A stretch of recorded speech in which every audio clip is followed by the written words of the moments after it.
Hello everyone, welcome to G Tech poly. दोस्तों, हम applied mechanics की स्टडी करने वाले हैं, जिसमें कि आज हम अप्लाइड मैकेनिक्स का चैप्टर नंबर 1 इंट्रोडक्शन स्टार्ट करेंगे।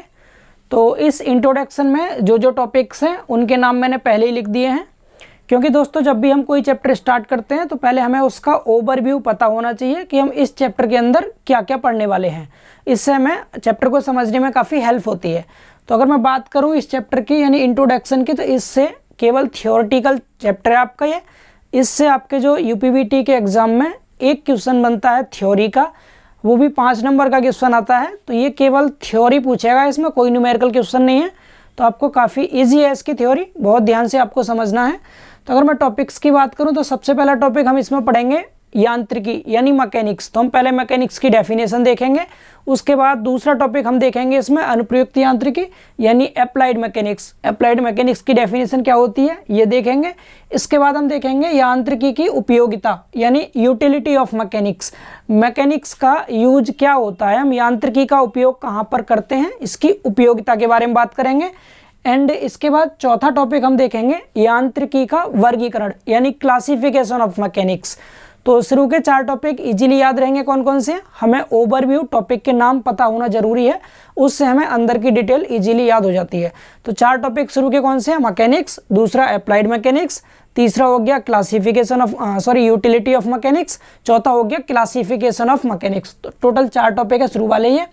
एंड इसके बाद 5वां टॉपिक है, और आप इसे फिजिक्स में पढ़े भी हैं, मैथ में भी मैंने पढ़ाया था आपको फर्स्ट सेमेस्टर में, सदिश एवं अदिश राशियां यानी वेक्टर एंड स्केलर क्वांटिटीज। इसके बाद 6ठा टॉपिक है हमारा बल यानी फोर्स। बल के बारे में स्टडी करेंगे कि बल फोर्स क्या होता है, किसी बॉडी पर फोर्स के क्या क्या इफेक्ट होते हैं यानी प्रभाव क्या होते हैं बल के किसी भी वस्तु पर, ये पढ़ेंगे। 7वां हम 2 टाइप के बल हैं आपके इसमें पहले चैप्टर में, एक तनाव है, दूसरा संपीड़न यानी टेंशन एंड कंप्रेशन के बारे में बात करेंगे। इसके बाद हम रिजिड बॉडी देखेंगे, दृढ़ पिंड क्या होते हैं हमारे, इसके बारे में बात करेंगे 8वें टॉपिक में। और 9वां टॉपिक है दोस्तों, लास्ट के 3 टॉपिक हैं जो कि बहुत इंपॉर्टेंट है। इन तीनों में से भी लास्ट के ये दोनों 10वां और 11वां वेरी वेरी इंपॉर्टेंट है। अगर मैं बात करूं पहले चैप्टर में कई बार रिपीट होता है क्वेश्चन आपका, ये तो कई बार आया है, वेरी वेरी इंपॉर्टेंट। 11वां टॉपिक है आपका बहुत ज़्यादा इंपॉर्टेंट है, 5 नंबर में सीधे पूछता है। एंड 10वां टॉपिक भी आपका वेरी इंपॉर्टेंट है, यानी ये लास्ट के 2 टॉपिक बहुत ज़्यादा इंपॉर्टेंट है, ज़्यादातर रिपीट होते हैं ये दोनों टॉपिक। 3 ही क्वेश्चन मैं आपको बता दूं कौन कौन से बनते हैं। एक तो ये क्वेश्चन पूछता है what is mechanics and what is the utility of mechanics, यांत्रिकी क्या है और यांत्रिकी की उपयोगिता को समझाइए। इस तरह से 5 नंबर में कई बार क्वेश्चन आया है, एक तो ये, ठीक है। एंड इसके बाद दूसरा, ये क्लासिफिकेशन का क्वेश्चन आपके एग्जाम में नहीं पूछेगा, सदिश अदिश भी नहीं पूछता, बहुत रेयर कंडीशन में पूछेगा। तो मेनली मैं बात करूँ तो एक तो ये दोनों, पहला टॉपिक और ये तीसरा टॉपिक, ये दोनों टॉपिक इंपॉर्टेंट है काफ़ी ज़्यादा, ठीक है। एंड इधर बात करूं तो लास्ट के 2 टॉपिक, ये 4 टॉपिक बहुत इंपॉर्टेंट है। इसके अलावा ये टिप्पणी में पूछ सकता है आपसे, तनाव और संपीड़न क्या होते हैं, या रिजिड बॉडी क्या होती है, या फिर कभी कभी इसका सुपरपोजिशन का सिद्धांत पूछ लेता है यानी प्रिंसिपल ऑफ सुपरपोजिशन क्या है।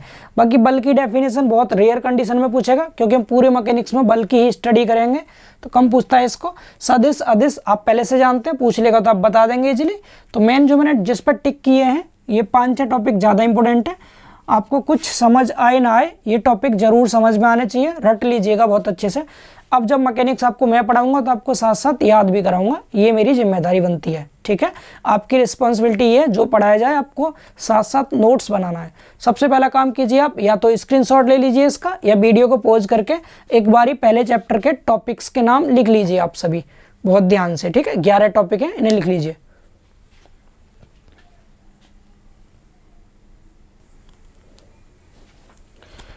तो टॉपिक के नेम आप सभी ने लिख लिए होंगे। अब मैं इसको रफ करता हूं और हम पहले टॉपिक से स्टार्ट करते हैं। ये जो चैप्टर आपका 2 लेक्चर में कवर होगा, एक लेक्चर में कुछ 6-7 टॉपिक कवर हो जाएंगे समथिंग, बचे हुए टॉपिक अगले लेक्चर में करेंगे, क्योंकि ये दोनों प्रिंसिपल बहुत इंपॉर्टेंट है। तो इन दोनों प्रिंसिपल को अलग से लेक्चर में समझाऊंगा मैं काफ़ी अच्छे से, इसको विद एग्जाम्पल विद डायग्राम, ठीक है। क्योंकि लास्ट के topic most and most important है, बहुत ज़्यादा इंपॉर्टेंट है। बाकी स्टार्टिंग के टॉपिक्स की बात कर लेते हैं तब तक हम। थियोरटिकल है भाई, मैं थ्योरी आपको लिखूंगा भी बोर्ड पर, समझाऊंगा भी। अब इसमें एक चीज़ ध्यान रखना, जब भी हम इस चैप्टर को पढ़ेंगे तो प्लीज़ करके आप इंग्लिश हिंदी का बहुत बड़ा इशू क्रिएट मत करना, ठीक है। मैं आपको यहाँ दोनों लैंग्वेज में बताऊंगा, टेक्निकल टर्म दोनों लैंग्वेज में रहेंगे। हिंदी बोलने में ज़्यादा हिंदी यूज करूंगा बिकॉज हमारे जो स्टूडेंट्स हैं ज़्यादातर हिंदी मीडियम के हैं। डेफिनेशन इंग्लिश में भी आपको मिल जाएगी, डोंट वरी, ठीक है। फिर भी आप फोकस कीजिएगा टेक्निकल वर्ड्स पर, उसके अलावा जो समझाऊंगा उसको अपनी खुद की लैंग्वेज में आप लिख सकते हैं। मेनली हमें टॉपिक्स की नॉलेज होना बहुत ज़रूरी है, तो नॉलेज हम आपको यहाँ से प्रोवाइड करेंगे, ठीक है। तो बात करते हैं मैकेनिक्स की, यानी कि यांत्रिकी है क्या। तो सबसे पहली चीज़ तो जो मैकेनिक्स है दोस्तों, ये साइंस की एक ब्रांच होती है। हम फिजिक्स पढ़ते थे 9th 10th में, आपने पढ़ा होगा, 11th 12th में पढ़ा होगा फिजिक्स। तो ये क्या है, फिजिक्स की एक ब्रांच है, डेट मीन्स साइंस की ब्रांच है ये। तो पहले मैं इंग्लिश में लिखूंगा डेफिनेशन, क्या हो जाएगी, the branch of science, the branch of science, the branch of science यानी विज्ञान की वह शाखा। ये क्या है, ये विज्ञान की शाखा है, साइंस की एक ब्रांच है। इतना समझ आ रहा है। अब इसमें क्या होता है, इसमें हम स्टडी करते हैं किसके बारे में, फोर्स के बारे में। किसके बारे में, फोर्स मतलब बलों के बारे में। तो the branch of science which deals with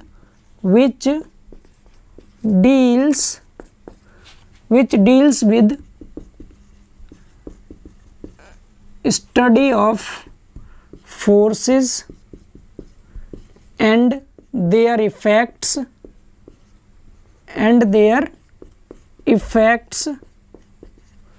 on bodies in the state of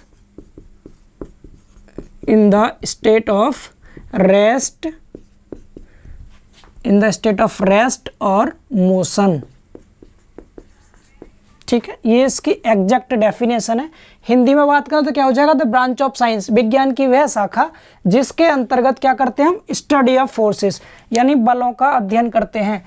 study of forces and there effects, और इसके प्रभावों का अध्ययन करते हैं। इफेक्ट किस पर, ऑन बॉडीज यानी वस्तुओं पर। वस्तुओं पर बलों का अध्ययन करेंगे, उनके प्रभाव का अध्ययन करेंगे।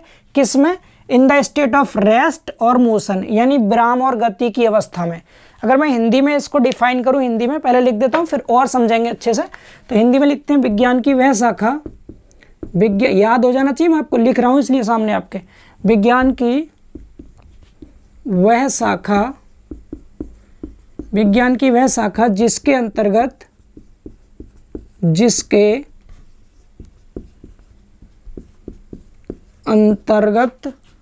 विज्ञान की वह शाखा जिसके अंतर्गत वस्तुओं पर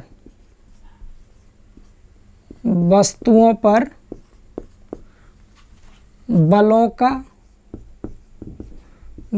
का एवं उनके प्रभाव का अध्ययन विराम कहते हैं रुकी हुई अवस्था, विराम अथवा गति की अवस्था में किया जाता है। गति की अवस्था में किया जाता है, यांत्रिकी कहलाती है या यांत्रिकी कहलाता है।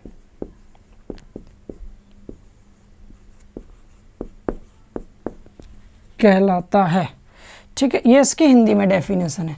तो सिंपल से दो वर्ड याद रखना जो अंडरलाइन किए हैं मैंने। क्या इसमें हम क्या करते हैं, वस्तुओं पर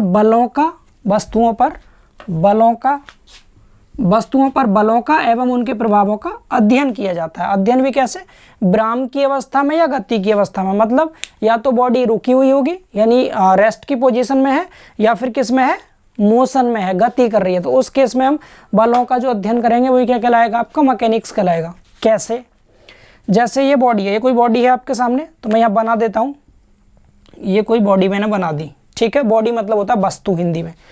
अब आपने अगर इस पर कोई फोर्स लगाया, मैंने इधर से इस पर कोई फोर्स लगा दिया, क्लियर, ये हो गया कोई फोर्स, एफ फोर्स है। अब इस एफ फोर्स के कारण ये जो वस्तु है ये रुकी हुई थी पहले, अब सपोज बल लगाया, बल लगा के ये जो बॉडी थी यहाँ से आगे आ गई, मोशन करके बॉडी यहाँ से इधर आगे आ गई, मूव कर गई यहाँ से, ठीक है, वस्तु क्या कर गई, यहाँ से मूव करके आगे आ गई। डेट मीन्स क्या किया हमने इसमें बल का अध्ययन किया और बल के द्वारा इस बॉडी पर, ये जो बॉडी है इस बॉडी पर जो इफेक्ट पड़ा, जो प्रभाव पड़ा कि यहाँ से ये आगे आ गई, मोशन में आ गई, तो यही क्या कहलाया, हमने मैकेनिक्स में ये इसकी स्टडी कर ली, इसको ये मैकेनिक्स कहते हैं। ठीक है, जैसे और एग्जाम्पल बताते हैं आपको इसके।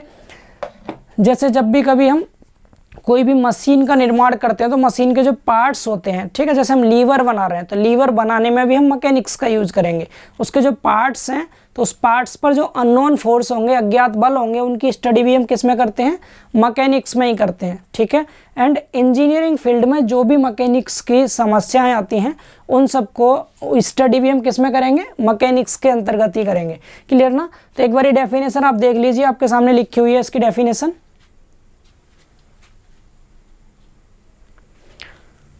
समझ पा रहे हैं ना डेफिनेशन क्या होगी इसकी। तो एक बारी मेरे साथ साथ रिपीट करेंगे। क्या होता है mechanics? The branch of science which deals with study of force and there effects on bodies in the state of rest और मोशन इज कॉल्ड मैकेनिक्स। यानी विज्ञान की वह शाखा जिसके अंतर्गत हम किसी भी वस्तु पर बलों का एवं बल के प्रभाव का विरामावस्था में अथवा गति की अवस्था में अध्ययन करते हैं, मैकेनिक्स कहलाता है। बस एक ही चीज ध्यान रखनी है, मैकेनिक्स में हम किसकी स्टडी करेंगे, बलों की स्टडी करेंगे। स्टडी ऑफ फोर्स अच्छे से रट लेना, हम बलों का अध्ययन करेंगे मैकेनिक्स के अंदर। हर एक क्वेश्चन में जब भी न्यूमेरिकल क्वेश्चन करेंगे हम, हर एक क्वेश्चन में बल लगे होंगे, या तो क्षैतिज बल लगा देगा या वर्टिकल लगा देगा। तो इसमें फोर्सेज की स्टडी करेंगे मेनली, और उस बल की वजह से बॉडी पर क्या प्रभाव पड़ेगा इसकी स्टडी करेंगे मैकेनिक्स में। याद रहेगा किस किस के, बल का अध्ययन करेंगे और बल के प्रभाव का अध्ययन करेंगे, यानी there effects. Force, study of force and there effects. Study of force रट लीजिएगा, study of force is called mechanics, study of force is called mechanics. Clear ना। यानी बलों का एवं उनके प्रभाव का अध्ययन करेंगे हम इसमें। तो डेफिनेशन सभी को क्लियर है मैकेनिक्स किसे कहते हैं। अब बात करते हैं इसके बाद अप्लाइड मैकेनिक्स की। तो इसका एक बार स्क्रीनशॉट ले लीजिए या लिख लीजिए इसे, इसको रफ करके अब अप्लाइड मैकेनिक्स देखते हैं। ठीक है, चलिए रफ करते हैं। तो देखिए अब बात करने वाले हैं दूसरे टॉपिक, अनुप्रयुक्त यांत्रिकी यानी अप्लाइड मैकेनिक्स की। एक लाइन की डेफिनेशन है, पहले लिख दिया मैंने, बट इसको फील करना और अच्छे से समझना आप। ठीक है, हिंदी इंग्लिश में कोई दिक्कत नहीं होगी आपको, मैं समझाता हूँ सामने क्या है।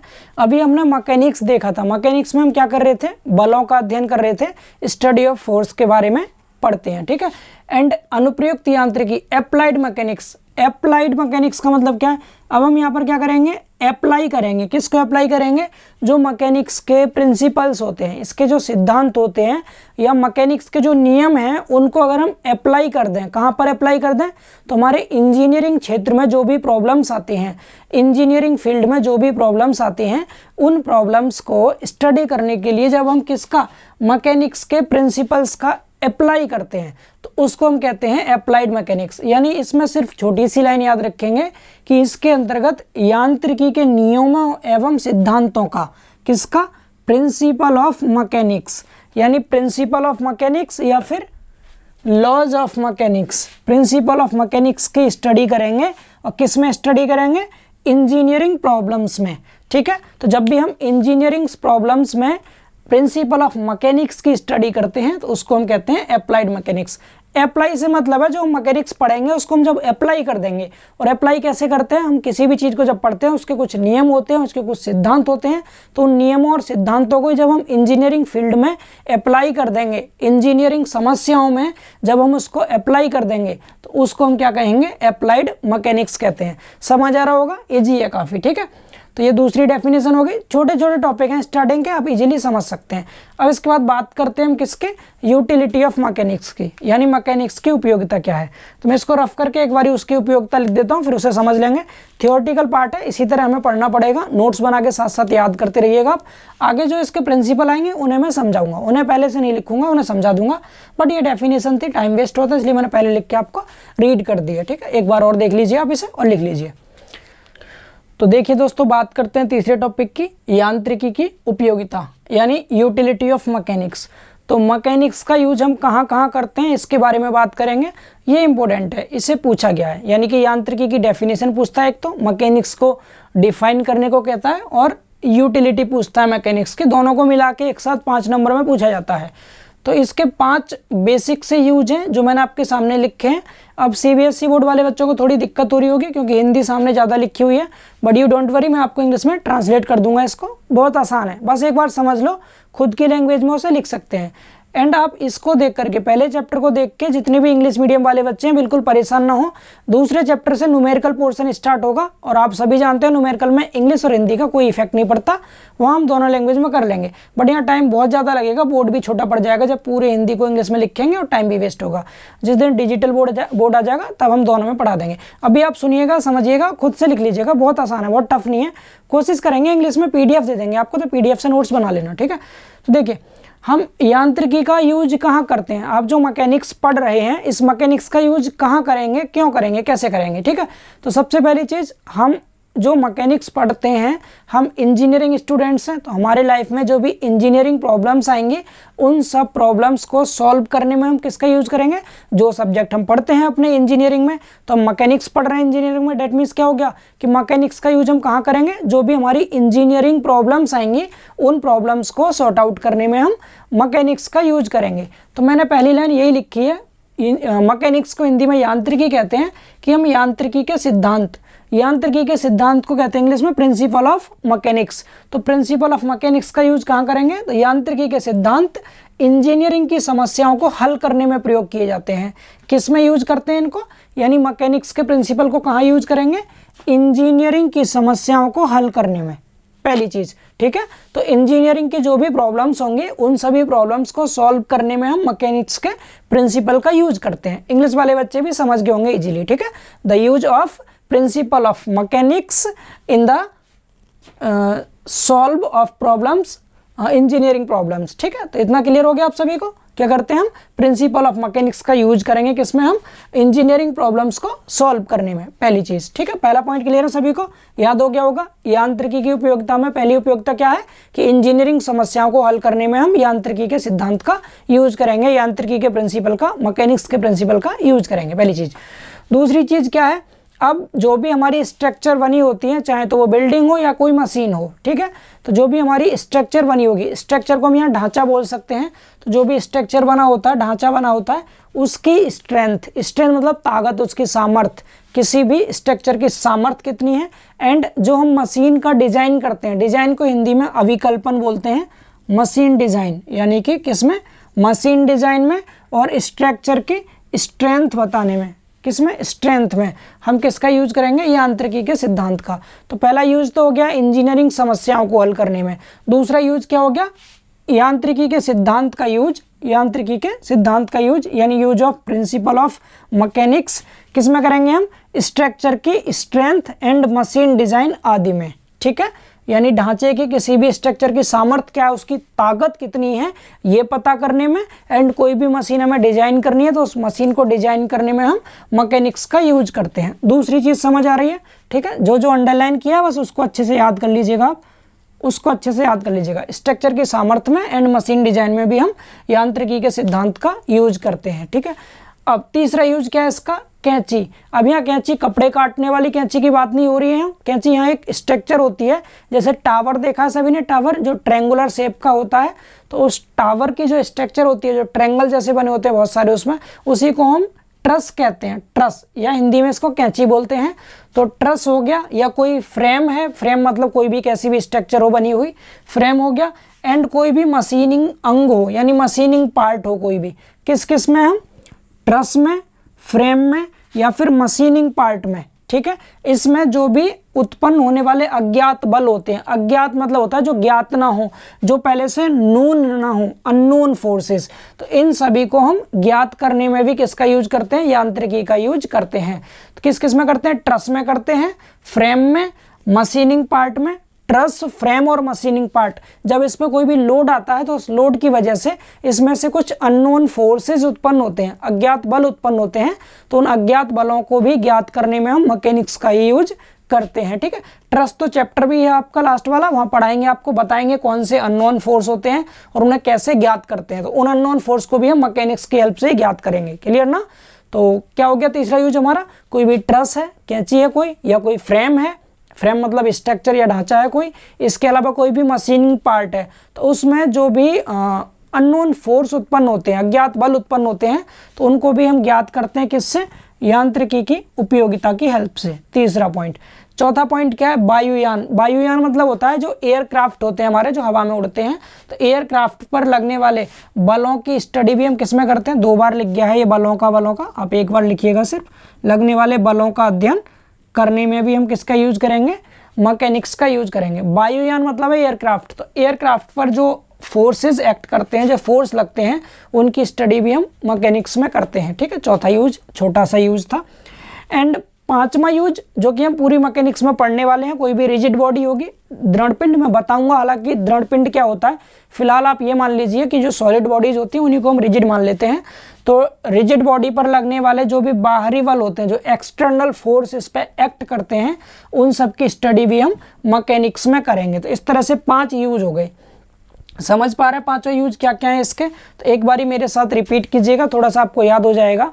ध्यान से देखेंगे, आंख बंद करके सुन लीजिए, कुछ भी कीजिए, याद कीजिए, इसको इंपॉर्टेंट है काफ़ी।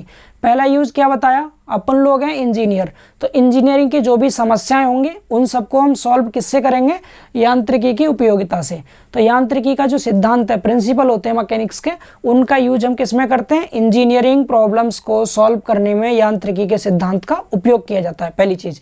दूसरा चीज क्या हो गया? अब स्ट्रक्चर बनी हुई है कुछ हमारे, कुछ फ्रेम बने हुए ढांचे, उनकी स्ट्रेंथ पता करनी है हमें, या फिर हमें क्या करना है? अब देख सकते हैं स्ट्रक्चर की स्ट्रेंथ पता करनी है या मशीन डिजाइन करना है, तो इसमें भी किसका यूज करेंगे? यांत्रिकी का यूज करेंगे।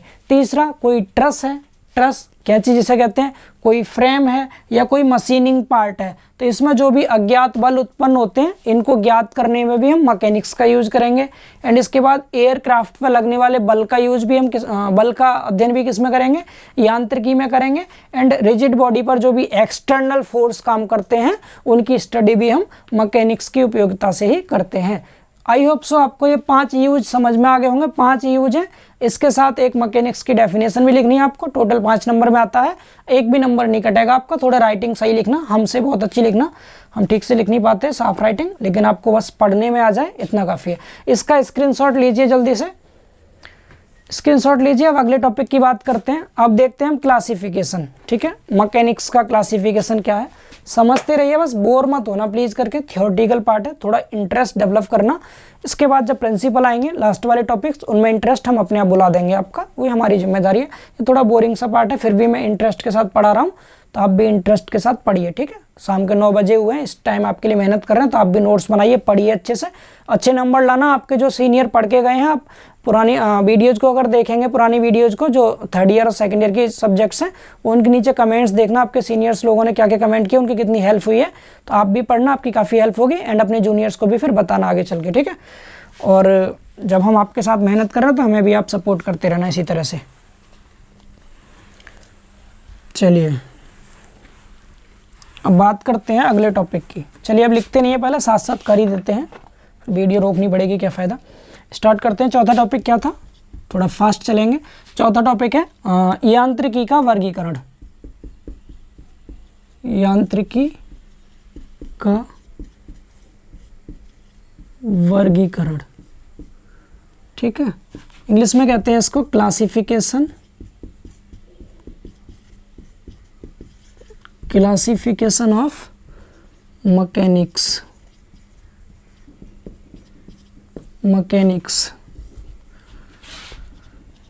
क्लासिफिकेशन ऑफ मैकेनिक्स, यांत्रिकी की उपयोगिता। ठीक है, सॉरी, यांत्रिकी का वर्गीकरण। अब इसको क्लासिफाई किस तरह से करते हैं, अब ध्यान से सामने देखते रहिएगा। सबसे पहले मैं यहाँ लिख रहा हूँ मैकेनिक्स। अब देखिएगा इसके कितने सारे पार्ट बनेंगे, और जो मैं आपको बता रहा था इसका यूज, वो सब आपको समझ में आ जाएगा। मैकेनिक्स, ठीक है, साथ साथ हिंदी भी आप लिखते रहिएगा। ठीक है, मैकेनिक्स है ये। इस मैकेनिक्स के 3 पार्ट हैं। कितने? 3। हिंदी में यहाँ लिख देता हूँ, मैकेनिक्स की हिंदी यांत्रिकी। यांत्रिकी, ठीक है। सबसे पहला जो पार्ट है इसका, 3 पार्ट में मैकेनिक्स को बांटा गया है। सबसे पहला पार्ट इंजीनियरिंग मैकेनिक्स। थोड़ा इधर से लिखते हैं क्योंकि इसके पार्ट के पार्ट भी चलेंगे आगे, तो यहाँ से शुरू करते हैं। एंड इसको थोड़ा इधर ले लीजिए, एंड इसको थोड़ा और इधर ले लीजिए। ठीक है, तो पहला है हमारा क्या? Engineering mechanics. इंजीनियरिंग मैकेनिक्स, जो कि आप सभी पढ़ रहे हैं, इसको आप एप्लाइड मैकेनिक्स भी कह सकते हैं, एप्लाइड मैकेनिक्स, ठीक है। अनुप्रयुक्त यांत्रिकी, अनुप्रयुक्त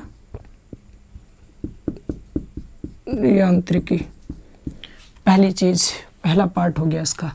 दूसरा पार्ट है दोस्तों इसका, या तो मोस कह लो आप, जो कि आप सेकेंड ईयर में पढ़ेंगे, या सोम कह सकते हैं, सोम।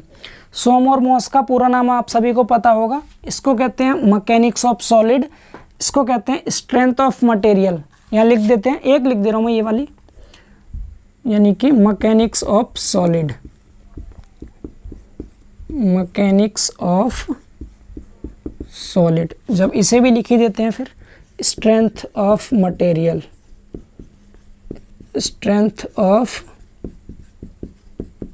मटेरियल्स, ठीक है। एंड तीसरा जो आता है, तीसरा आता है फ्लूइड मैकेनिक्स, फ्लूइड मैकेनिक्स, जिसे आप हाइड्रोलिक्स भी कहते हैं। तीन पार्ट थे, हिंदी इसकी तो लिख दी, इसकी हिंदी सुन लीजिए। मैकेनिक्स ऑफ सॉलिड को कहते हैं ठोसों की यांत्रिकी, ठोसों की यांत्रिकी। एंड स्ट्रेंथ ऑफ मटेरियल की हिंदी होती है पदार्थों की सामर्थ्य, पदार्थों की सामर्थ्य, ठीक है।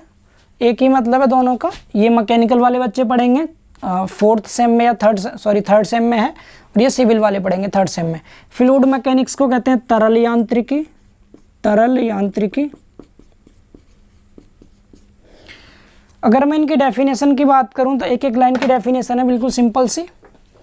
इंजीनियरिंग मैकेनिक्स में जो हम पढ़ेंगे दोस्तों, वो स्टडी ऑफ फोर्स पढ़ेंगे। अभी मैंने आपको बताया था the branch of science which deals with study of force, लेकिन यहाँ पर जो हम स्टडी ऑफ फोर्स करेंगे वो किस पर करेंगे, on rigid bodies, rigid body पर। तो यहाँ लिख दे रहा हूँ मैं, study of force,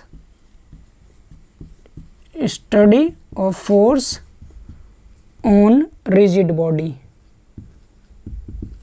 on rigid body. ये आप ऑलरेडी इसकी डेफिनेशन देख चुके हैं हिंदी में भी, यानी कि दृढ़ पिंडों पर बलों का अध्ययन करते हैं, तो उसे इंजीनियरिंग मैकेनिक्स या फिर अप्लाइड मैकेनिक्स कहेंगे, ठीक है। दृढ़ पिंडों पर, ध्यान रखना किस पर, दृढ़ पिंडों पर। दृढ़ पिंड की डेफिनेशन बताएंगे, बिल्कुल परेशान ना हो, पूछी गई है। Rigid body, rigid body, spelling गलत कर दिए, रिजिड बॉडी, अब सही है। रिजिड बॉडी, रिजिड बॉडी मतलब एक ऐसी, दृढ़ मतलब क्या होता है, मजबूत, बहुत ज़्यादा। एक ऐसी बॉडी, जैसे मैंने कोई ये बॉडी बना दी, ये छोटे छोटे पार्टिकल से मिलकर बनी है, तो इसके जो पार्टिकल हैं, जब आप इस बॉडी पर कोई भी फोर्स लगाएंगे, सपोज आप फोर्स लगा खींचते हैं इसको, तो ऐसी कोई भी बॉडी जब उस पर आप बल लगाएं तो वो डिफॉर्म ना हो, उसकी लंबाई में कोई चेंजिंग ना हो, इसके पार्टिकल के बीच में कोई भी रिलेटिव मोशन ना हो, कोई गति ना हो पार्टिकल के बीच में।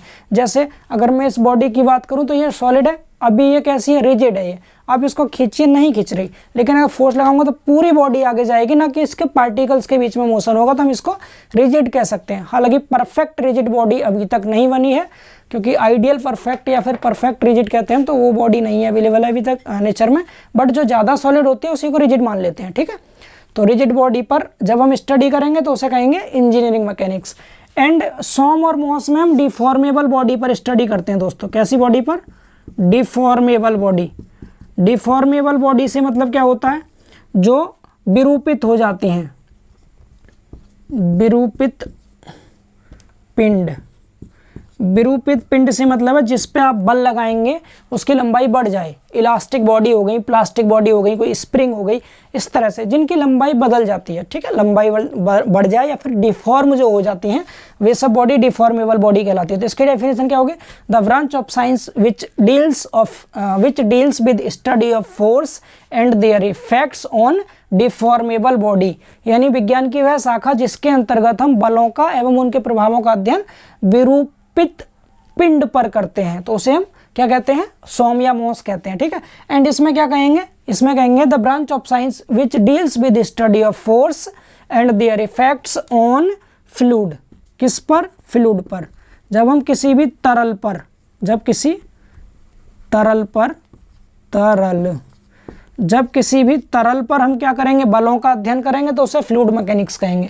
तीनों में बेसिक अंतर क्या है, इसमें रिजिड बॉडीज पर हम फोर्स की स्टडी करते हैं, इसमें डिफॉर्मेबल बॉडी पर फोर्स की स्टडी करते हैं, एंड इसमें हम फ्लूइड पर फोर्स की स्टडी करते हैं। तो 3 पार्ट तो ये हो गए मैकेनिक्स के। क्लियर? तो मैं इनकी डेफिनेशन को मिटा रहा हूँ, आप वीडियो को रोक करके लिख लीजिएगा ऐसे, हालांकि पूछा नहीं जाएगा आपसे, सिर्फ क्लासिफिकेशन की बात करने वाले हैं अभी हम। तो यहाँ तक हमने देखा। अब इसके बाद बात करते हैं इंजीनियरिंग मैकेनिक्स के भी 2 पार्ट हैं दोस्तों। इंजीनियरिंग मैकेनिक्स के कितने 2 पार्ट हैं। इसको हिंदी मिटा रहा हूँ मैं यहाँ से, हिंदी। ये देखिए इंजीनियरिंग मैकेनिक्स के कितने 2 पार्ट हैं। पहला पार्ट क्या होता है इसका, स्टैटिक्स को कहते हैं स्थितिकी, हिंदी में स्थितिकी। एंड दूसरा हो जाता है डायनेमिक। दूसरा कौन सा है, डायनेमिक्स मतलब होता है गतिकी। स्टैटिक्स एंड डायनेमिक्स में अंतर पूछ लेता है कभी कभी, तो ये इधर हिंदी मिटा रहा हूँ सिर्फ मैं, आपने लिख ली होगी हिंदी इसके। समझ पा रहे हैं? मैकेनिक्स के 3 पार्ट थे, इंजीनियरिंग मैकेनिक्स, सोमोरमॉस और फ्लूइड मैकेनिक्स। अब इंजीनियरिंग मैकेनिक्स हम पढ़ रहे हैं, जिसे हम एप्लाइड मैकेनिक्स भी कहते हैं। इसके 2 पार्ट हैं, स्टैटिक्स एंड डायनेमिक्स। अब डायनेमिक्स के भी 2 पार्ट होते हैं दोस्तों, डायनेमिक्स के भी 2 पार्ट होते हैं। इसके 2 पार्ट कौन कौन से हैं, एक तो काइनेटिक होता है, काइनेटिक्स, और एक होता है काइनेमेटिक्स। काइनेमेटिक्स की हिंदी होती है शुद्ध गतिकी,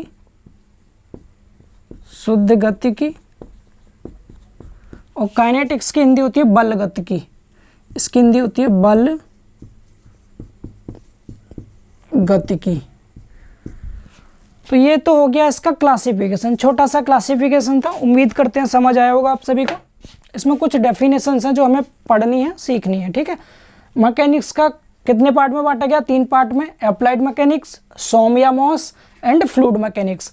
इंजीनियरिंग मैकेनिक्स के कितने 2 पार्ट हैं, स्टैटिक्स एंड डायनेमिक्स। फिर डायनेमिक्स के 2 पार्ट हैं, काइनेटिक्स एंड काइनेमेटिक्स, ठीक है। अब यहाँ पर हमें 4 डेफिनेशन और करनी है कवर, ये वाली स्टैटिक्स की डेफिनेशन, डायनेमिक्स की, काइनेटिक्स की और काइनेमेटिक्स की डेफिनेशन, ये पूछ लेता है। तो ध्यान रखना दोस्तों, कई बार बच्चे हिंदी में याद कर लेते हैं बलगत की और शुद्ध गत की, और एप्लाइड मैकेनिक्स के एग्जाम में कई बार डिफरेंस पूछा गया काइनेटिक्स एंड काइनेमेटिक्स में। और आपको जान के आश्चर्य होगा, हिंदी में लिखा आ गया था, हिंदी के पेपर में ऐसे लिखा आया था काइनेमेटिक्स, और एक जगह लिखा था काइनेमेटिक्स और काइनेटिक्स, ऐसे लिखा था। काइनेमेटिक्स एंड काइनेटिक्स में अंतर बताइए। अब जिन बच्चों को इसकी हिंदी नहीं पता थी वो फंस गए, इसीलिए टेक्निकल वर्ड को इंग्लिश में जरूर याद रखेंगे आप सभी। भरोसा करना और कहना जरूर मान लेना प्लीज़, आप इंग्लिश में भी याद रखना इनके नाम साथ साथ।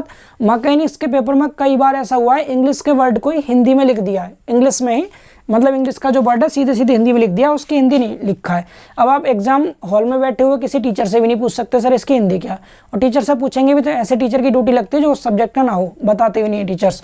तो इसलिए अभी से याद कर लीजिए काइनेटिक्स और काइनेमेटिक्स, बल गतिकी और शुद्ध गतिकी दोनों, इन तीनों की डेफिनेशन क्लियर हो गई थी। अप्लाइड मैकेनिक्स में रिजिड बॉडी पर हम स्टडी करते हैं, सोमोरमॉस में डिफॉर्मेबल बॉडी पर स्टडी करते हैं, इसमें हम फ्लूइड पर स्टडी करते हैं। तो मैं इन सबको मिटा करके जो 4 नीचे के लिखे हुए हैं इनको डिफाइन करने की कोशिश करता हूँ, सुनते रहिएगा और समझते रहिएगा ध्यान से। तो देखिए सबसे पहले हम बात करते हैं स्टैटिक्स की। स्टैटिक्स यानी हिंदी में से कहते हैं स्थितिकी,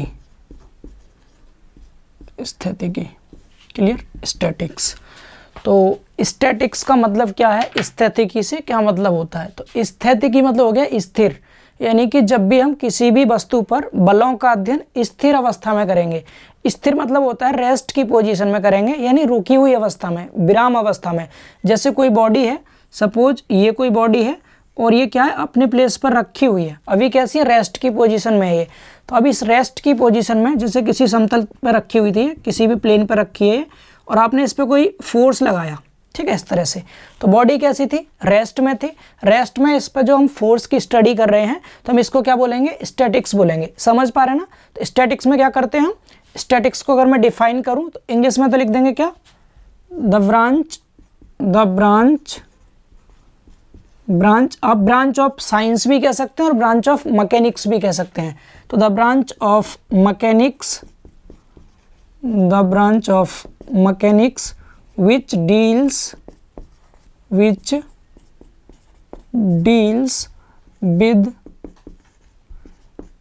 study of forces and their effects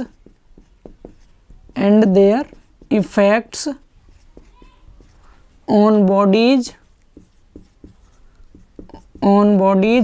in rest या इन द रेस्ट, ठीक है। रेस्ट को अंडरलाइन कर लीजिएगा आप यहाँ से। यानी कि इसको हिंदी में क्या बोलेंगे कि यांत्रिकी की एक ऐसी शाखा, यांत्रिकी की वह शाखा जिसमें किसी वस्तु पर बलों एवं उनके प्रभावों का अध्ययन विरामावस्था में किया जाता है। कैसी अवस्था में? ब्राह्मावस्था में किया जाता है, ठीक है। यानी कि रेस्ट की पोजीशन में, जब कोई भी बॉडी रेस्ट में है और उस पर हम बल लगाएं और उस बल के प्रभावों का और उस बल का अध्ययन करें, तो इसको हम कहते हैं statics. I hope so statics आपको समझ आ रहा होगा इजीली। इतना क्लियर हुआ सभी को स्टैटिक्स की डेफिनेशन। अब हमने दूसरा देखा था अप्लाइड मैकेनिक्स का दूसरा टाइप कौन सा देखा था हमने? डायनामिक। दूसरा होता है हमारा डायनामिक, ठीक है। सेकेंड टाइप इज डायनेमिक या डायनेमिक कह दो या डायनेमिक्स भी कह सकते हैं आप। हिंदी में कहते हैं इसको गतिकी। नाम से ही पता चल रहा है गतिकी मतलब गति की अवस्था में। गतिकी से मतलब क्या हो गया? गति की अवस्था में। जब कोई भी बॉडी कैसी होगी? मोशन में है, ठीक है।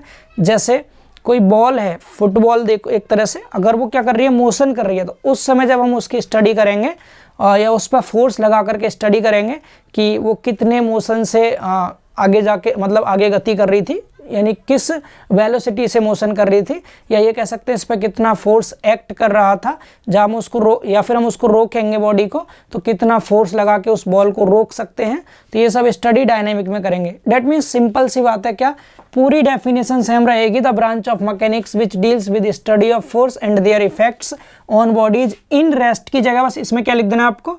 In motion. पूरी डेफिनेशन ऊपर वाली एज इट इज रहेगी, बस यहाँ क्या आ जाएगा? In motion. और हिंदी में क्या आ जाएगा? जहाँ पर आपने विरामावस्था लिखा है, विरामावस्था, वहाँ पर लिख देंगे क्या? गति की अवस्था। गति की अवस्था में। तो अगर मैं इसको डिफाइन करूँ तो इसकी डेफिनेशन क्या हो जाएगी? The branch of science which deals with study of force. Science भी कह सकते हैं, मैकेनिक्स भी कह सकते हैं, गलत नहीं होगा आपका, ठीक है। तो the branch of mechanics which deals with study of force and there effects on bodies in motion. क्या आ जाएगा? In motion. यानी कि यांत्रिकी की वह शाखा जिसमें किसी वस्तु पर बलों एवं उनके प्रभावों का अध्ययन गति की अवस्था में किया जाता है, तो उसे हम गतिकी कहते हैं, डायनेमिक कहते हैं।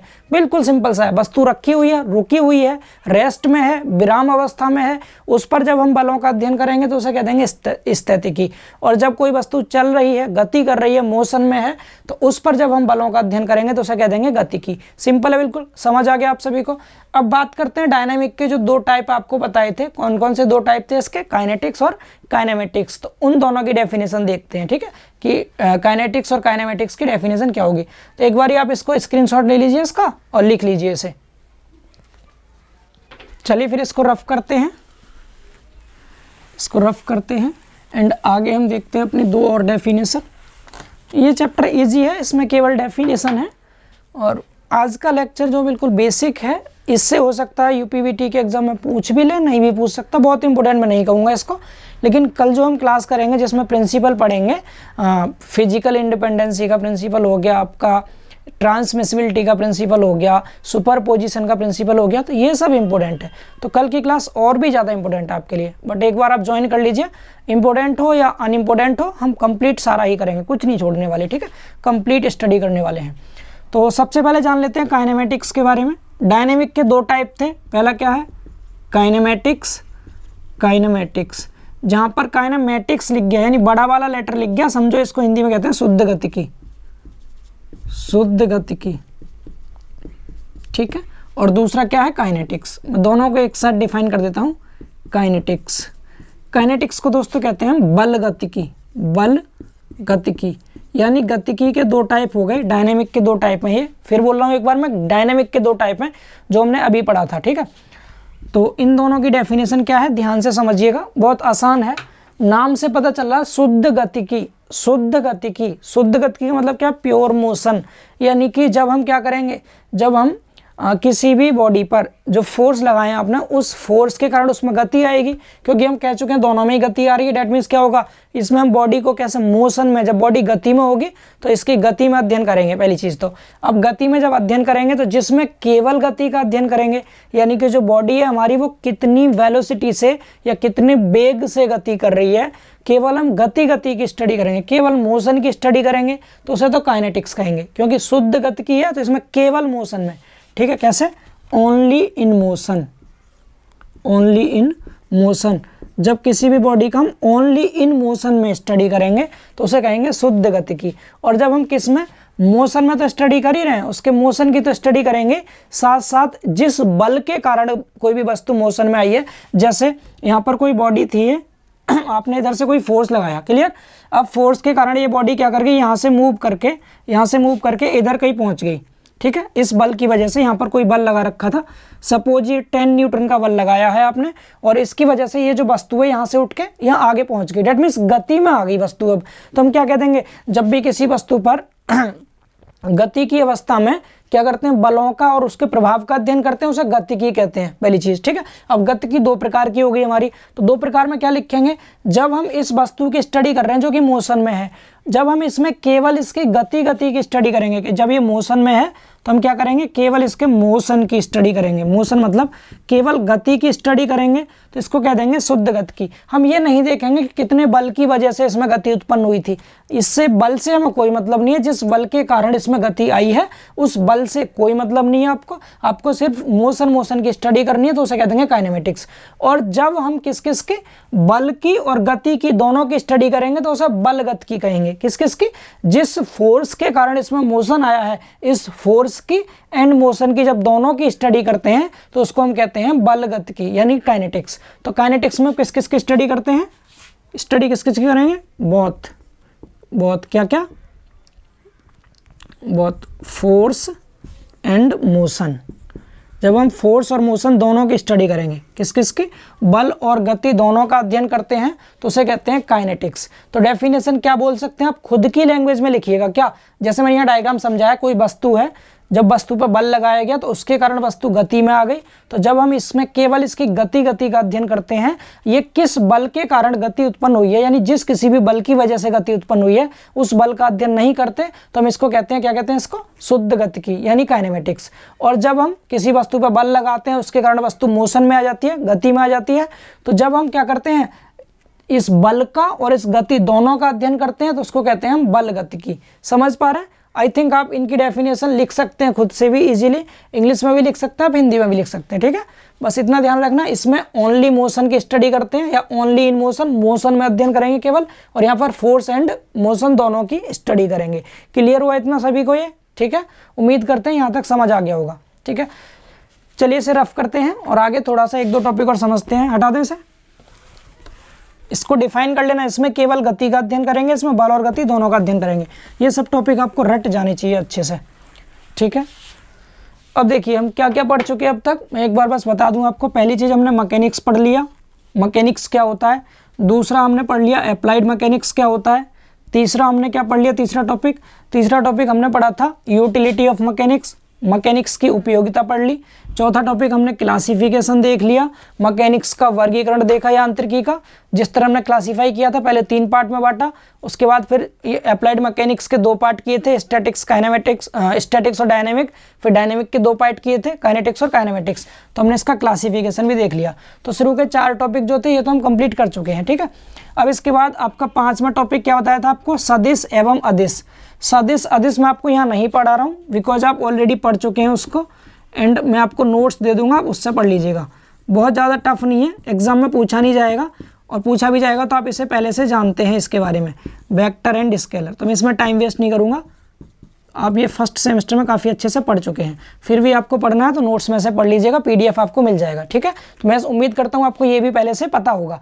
बस छोटी सी डेफिनेशन याद रखना, सा मतलब होता है सहित, सा मतलब क्या हो गया सहित, और दिस मतलब हो गया दिशा, और आ मतलब आप सभी जानते हैं आ मतलब नहीं होता है। जैसे मैंने कह दिया सत्य, सत्य मतलब सही हो गया, असत्य मतलब सही नहीं है, वो असत्य मतलब गलत हो गया। तो क्या कह देंगे यहाँ पर, नहीं यूज कर सकते हैं, या बिना कह सकते हैं, बिना दिशा के, या नहीं दिशा, या बिना दिशा कर दे रहा हूँ। आ मतलब यहाँ पर क्या है, बिना, आ मतलब बिना हो गया, दिस मतलब दिशा हो गया, तो बिना दिशा के। डेट मीन्स क्या हो गया, जब हम किसी भी क्वांटिटी को, किसी भी राशि को दर्शाने के लिए उसमें 2 चीज़ की आवश्यकता पड़ती है। एक तो परिमाण होता है, परिमाण, परिमाण बोले तो मैग्नीट्यूड कहते हैं इंग्लिश में से, मैग्नीट्यूड, ठीक है। परिमाण ये बताएंगे परिमाण क्या होता है, जैसे मैं आपको बल पढ़ाऊंगा तो बल में मैग्नीट्यूड के बारे में बताऊंगा आपको, मैग्नीट्यूड होता क्या है, ठीक है, किसे कहते हैं मैग्नीट्यूड। फिलहाल आप समझ लीजिए, जिस किसी भी क्वांटिटी को डिनोट करने के लिए, प्रदर्शित करने के लिए परिमाण और दिशा दोनों की आवश्यकता होती है तो सदिश हो गया, और जिसमें केवल परिमाण की आवश्यकता होती है, दिशा की आवश्यकता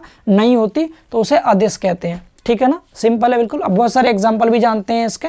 सदिश में देखा तो आपको पता है बल हमारा सदिश राशि है, जो फोर्स होता है, क्योंकि किसी एक निश्चित डायरेक्शन में काम करता है। बल आघूर्ण हमारा सदिश राशि है, वेग सदिश राशि है, वेग मतलब वेलोसिटी, और विस्थापन सदिश राशि है, डिस्प्लेसमेंट जिसे कहते हैं आप। तो ये सभी आपको ऑलरेडी पता है पहले से। अदिश में भी आप सभी जानते हैं, दूरी कह दो, चाल कह दो, ये सब अदिश राशियां हैं। समय कह दिया आपने, सब अदिश हैं ये।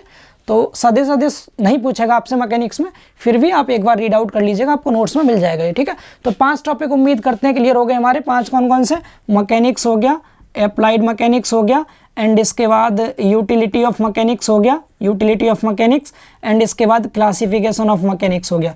ये 4 टॉपिक हम पढ़ चुके शुरू वाले, और 5वां सदिश अदिश भी एक तरह से कंप्लीट हो गया। एक और टॉपिक करा रहा हूं आपको मैं, जिसमें कि हम दृढ़ पिंड जान लेते हैं क्या होता है, ठीक है। दृढ़ पिंड जानने के बाद हमारे 6 टॉपिक हो जाएंगे, टोटल 11 थे, तो सिर्फ 5 टॉपिक बचेंगे मेन। एक तो बल बचेगा, बल क्या होता है, उसके प्रभाव क्या होते हैं, उसके कैरेक्टरिस्टिक क्या, बल के बारे में पढ़ेंगे।